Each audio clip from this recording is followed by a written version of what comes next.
வணக்கம் friend, welcome to DFC சமையல் kitchen. இன்னைக்கு நம்ம சேனல்ல பார்க்க போற ரெசிபி என்னதுன்னா ரொம்ப சுவையான சிக்கன் பிரியாணி எப்படி செய்யறதுன்னு உங்கள்கிட்ட காட்ட போறேன். வாங்க வீடியோவை பார்க்கலாம். ஓகே ஃப்ரெண்ட், இந்த சிக்கன் பிரியாணி செய்யறதுக்கு சரியான அளவுக்கு என்னென்ன பொருட்கள் தேவைப்படுன்னு உங்கள்கிட்ட காட்ட போறேன். அதாவது எண்ணெய் 80 கிராம், நெய் 30 கிராம்,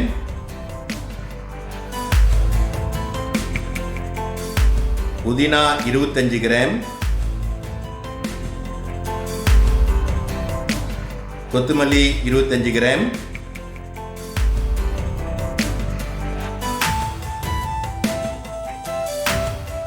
வெங்காயம் 200 கிராம்,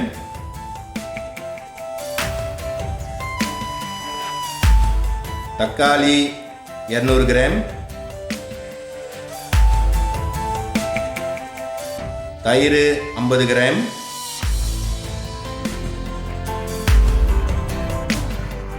இஞ்சி 50 கிராம்,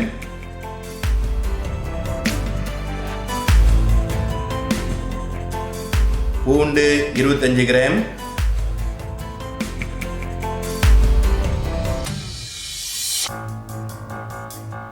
பச்சை உரப்பு மிளகா 10 கிராம்,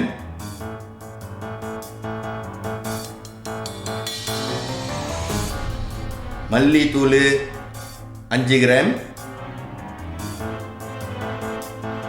மிளகாய்த்தூள் 15 கிராம்,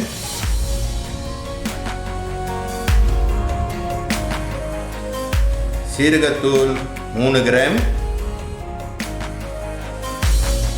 பிரியாணி மசாலா தூள் 10 கிராம்,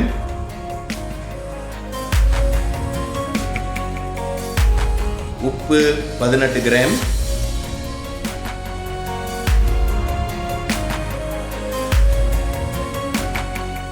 அரிசி 500 கிராம், தண்ணி 650 ml,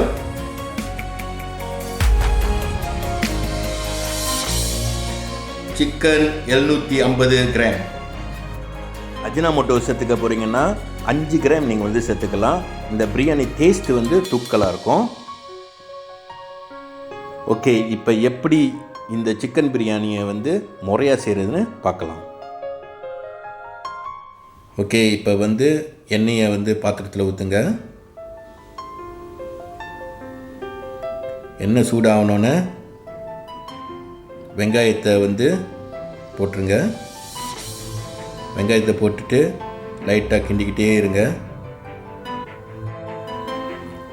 ப்ரௌனிஷ் ஆகிற வரைக்கும் கிண்டிக்கிட்டே இருங்க.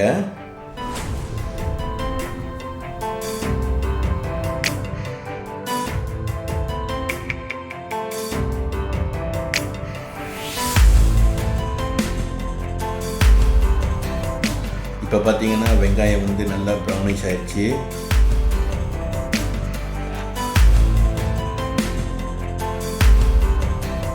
இந்த ஸ்டேஜில் பச்சை உரப்பு மிளகா பாத்திரத்தில் போட்டுருங்க.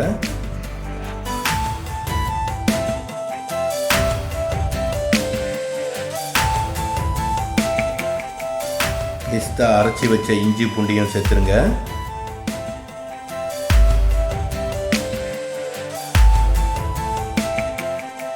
அந்த இஞ்சி பூண்டோட பச்சை வாசம் போகிற வரைக்கும் கிண்டி விட்டுருங்க.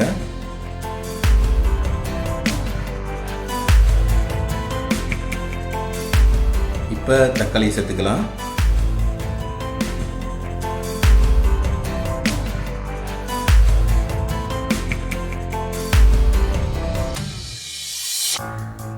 தக்காளி நல்லா சாஃப்டாக வர வரைக்கும் கிண்டிட்டு இருங்க.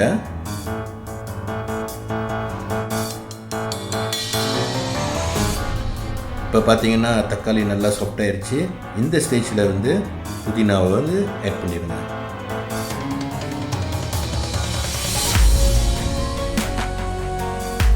இந்த புதினாலாம் நல்லா ஒழுகிற வரைக்கும் கிண்டிட்டு இருங்க.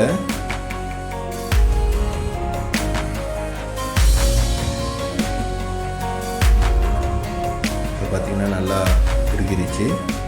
இப்போ கொத்தமல்லியை ஆட் பண்ணிடுங்க.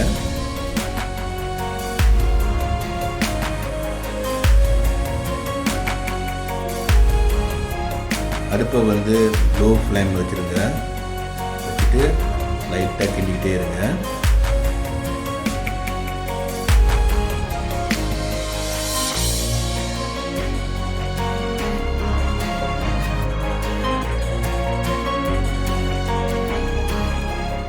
இந்த ஸ்டேஜில் வந்து மிளகாய் தூளை ஆட் பண்ணிடுங்க.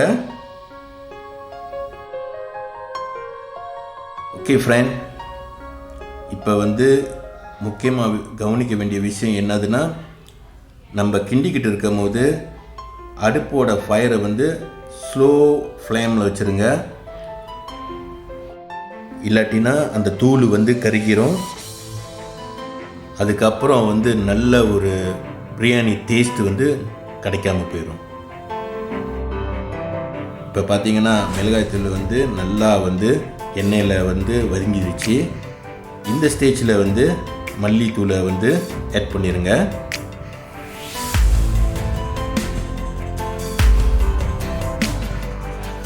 அதுக்கப்புறம் சீரகத்தூளையும் ஆட் பண்ணிடுங்க.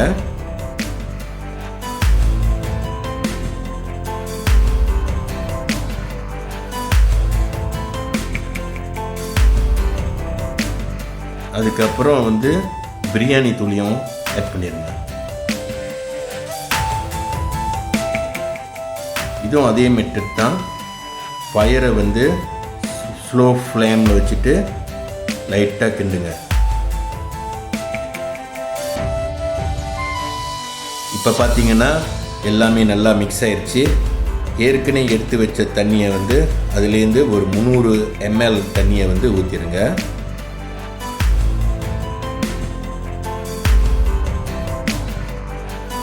இப்போ லைட்டாக கிண்டி விட்டுட்டு சிக்கனையும் ஆட் பண்ணிடுங்க.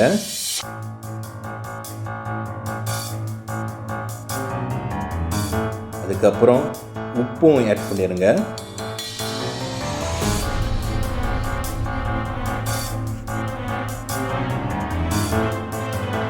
அதுக்கப்புறம் ஏற்கனவே எடுத்து வச்ச தயிரையும் ஆட் பண்ணிடுங்க. இப்போ வந்து லைட்டாக கிண்டி விடுங்க. அதுக்கப்புறம் அந்த பேலன்ஸ் தண்ணி எல்லாத்தையும் ஆட் பண்ணிடுங்க. ஆட் பண்ண பிறகு கொதிக்க வைங்க. இந்த ஸ்டேஜில் வந்து உப்பையும் புளிப்பையும் செக் பண்ணிக்கிங்க. அப்படி புளிப்பு வந்து குறைவாக இருந்துச்சுன்னா நீங்கள் லெமன் ஜூஸையும் ஆட் பண்ணிக்கலாம். ஓகே ஃப்ரெண்ட்ஸ், 2 லிட்டர் தண்ணியை வந்து பாத்திரத்தில் ஊற்றுங்க. அதுக்கப்புறம் உப்பு வந்து போதுமான அளவுக்கு தண்ணியில் சேர்த்துருங்க. இந்த உப்பு லெவல் வந்து கடல் தண்ணி டேஸ்டில் இருக்கணும்.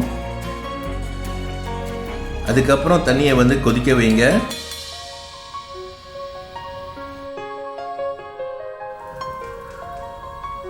இப்போ பார்த்தீங்கன்னா தண்ணி நல்லா கொதிச்சிருச்சு. ஏற்கனவே கழுவி ஊற போட்ட பஸ்மதி அரிசியை வந்து பாத்திரத்தில் போட்டுருங்க.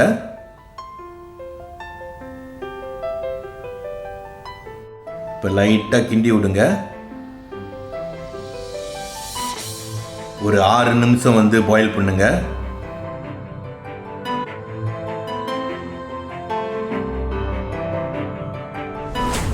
இப்போ பார்த்தீங்கன்னா ஒரு 70% வந்து சோறு வந்து குக் ஆயிடுச்சு. இந்த ஸ்டேஜில் வந்து சோறை வந்து வடிகட்டிடலாம்.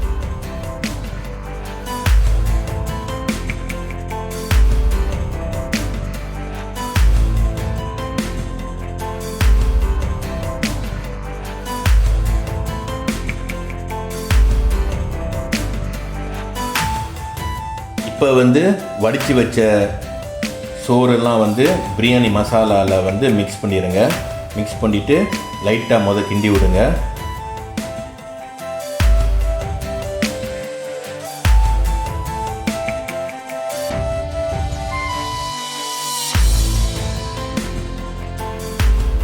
இன்னும் ஒரு 20% சோறை வந்து மேலே போட்டுட்டு லெவல் ஆக்கிட்டு இந்த பிரியாணியை வந்து டம் போட்டுடலாம்.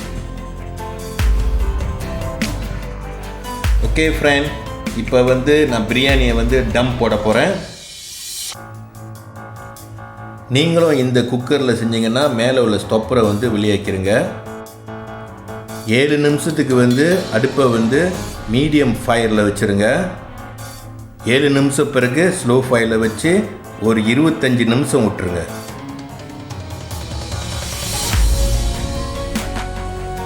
இப்போ வந்து மேலே உள்ள ஸ்டப்பரை நீங்கள் போட்டுடலாம். போட்டுட்டு ஒரு 25 நிமிஷம் வெயிட் பண்ணுங்கள்.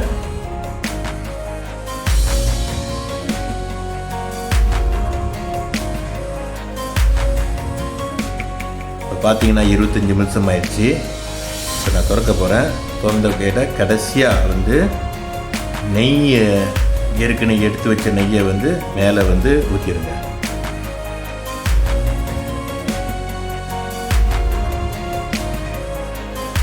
இப்போ அடுப்பை வந்து ஆஃப் பண்ணிடுங்க. ஒரு 10 நிமிஷம் வந்து மூடி வச்சுருங்க.